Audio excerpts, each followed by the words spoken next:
या बातमीपत्राचे प्रायोजक आहे पूर्व विभागातील नावाजलेले उद्योजक श्री राजय्या प्रभाकर गज्जाम यांचे प्रभाकर स्टील, पत्ता B12 पद्मशाली नगर, MIDC Akkalkot road, lifeline chemical factory जवळ, तंबाके फेवर समोर, सोलापूर. प्रोप्रायटर राजय्या गज्जाम 94 23 59 12 59 80 87 55 16 79.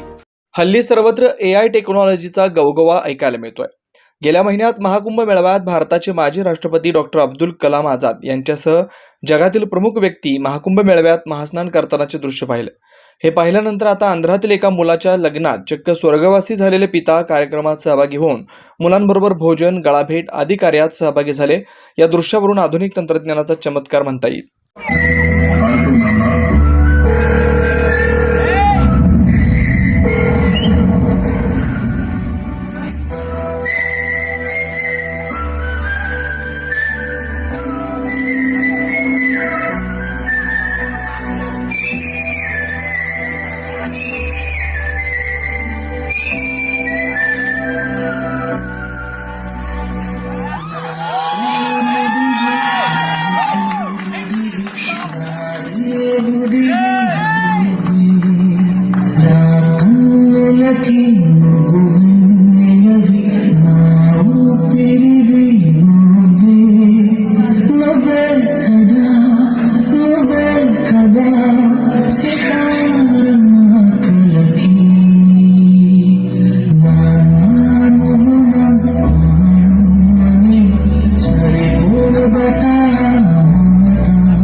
वरुण financial services SBU mutual benefits fund आपला पैसा सुरक्षित व योग्य ठिकाणी गुंतवणूक करून आर्थिक लाभ मिळवून देणारी संस्था.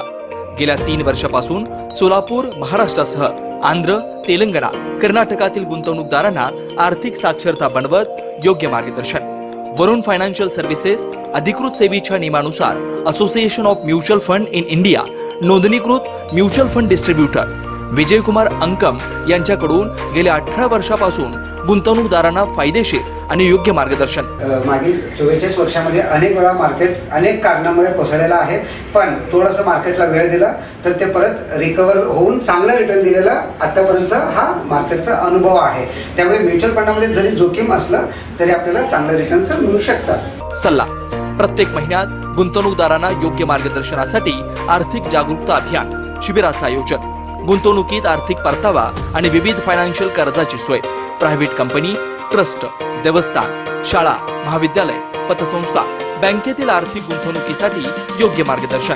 याशिवाय मेडिक्लेम, लाईफ इन्शुरन्स, वाहन विमा आदी सुविधा फक्त आणि फक्त Varun financial services SBU mutual benefits funds.